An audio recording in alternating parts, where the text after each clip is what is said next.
Welcome back, the podcast where we explore English not just as a language, but as a living, breathing thing shaped by real people, real stories, and real questions. I'm your host, Victoria, and today we are diving into something deeply personal for millions of English learners around the world. Have you ever held back from speaking in a meeting because you were afraid people would judge your accent? Have you ever finished a sentence and thought, did they understand me? Did they take me seriously? If so, today's episode is for you. And I promise, by the end of this conversation, you will feel differently. I have a wonderful guest with me today, Dr. William Sokafor. He is a sociolinguist at the University of Edinburgh, and he spent the last 15 years studying how accents shape the way people are perceived in professional and academic environments. William, thank you for joining us. Absolutely delighted to be here, Victoria. This is such an important conversation, and honestly, one I wish I'd had access to when I was learning my second and third languages. Because a society agrees it exists, not because it's objectively true. Like, money is a social construct. So is the idea that British received pronunciation, what some call the Queen's English, is somehow the most correct form of English. Precisely. And what's fascinating is that even within so-called native speaker communities, accents carry huge social weight. A working-class Birmingham accent is often judged more harshly than an upper-class Oxford one, in the same country, among people whose first language is English. So this isn't really about nativeness at all. It's about power. Okay, let's flip this around. From a practical standpoint, what actually makes communication effective? Because I think a lot of learners confuse accent with clarity. That's such a sharp distinction to make. Accent and intelligibility are two completely different things. Intelligibility means, can the listener understand what you are saying? And research shows that intelligibility is far more about rhythm, stress, and word choice than about whether your vowels sound like a native speaker's. Think about it this way. If someone walks into a room and says, "Yesterday, the meeting, I was very tired, not prepared well, things went badly," you might struggle. But if someone says, "Yesterday's meeting was rough, I was exhausted and underprepared," even with a strong accent, you understand immediately. Grammar, vocabulary, and stress patterns are your real tools. I love that framing. So the goal isn't to sound like someone you're not. The goal is to be understood on your own terms. Exactly. And I'd add, the more you speak, the more your listeners adapt to you. This is called listener accommodation. When people hear an accent regularly, their brain literally learns to process it more efficiently. So the best thing a language learner can do is keep talking. I want to bring in some listener messages here. We asked our community, has your accent ever made you feel less confident in English? And the response was enormous. Let me read a few. Listener Fatima from Morocco. I work in finance in London. My colleagues are mostly British.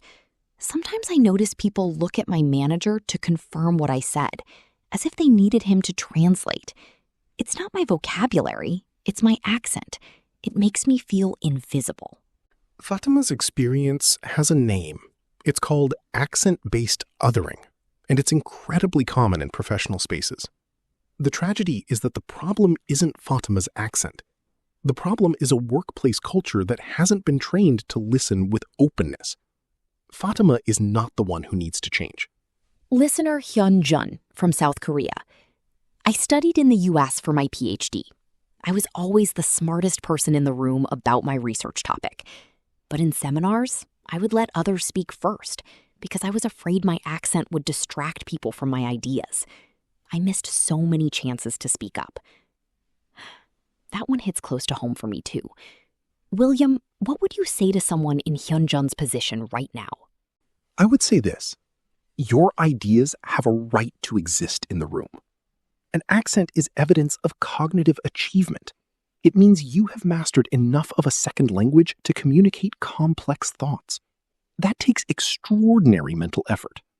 No monolingual person in that seminar could have done what you did. You didn't just walk in with knowledge, you walked in with knowledge and linguistic courage. Let's give our listeners something concrete. What are 3 things someone can do starting today to feel more confident speaking English with their accent? First, reframe the narrative. Stop saying, I have a bad accent. Start saying, I have an accent. Full stop. No judgment. Accents are not good or bad.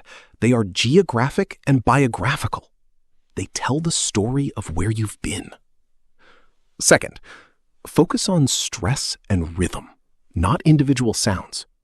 English is a stress-timed language, meaning certain syllables carry more weight than others. Practice stressing the right syllables. That single change will dramatically improve intelligibility, regardless of your accent. Third, speak more, not less. Every time you hesitate out of fear of judgment, you are letting accentism win. You are reinforcing the idea that your voice doesn't belong. Speak, make mistakes, correct yourself, laugh.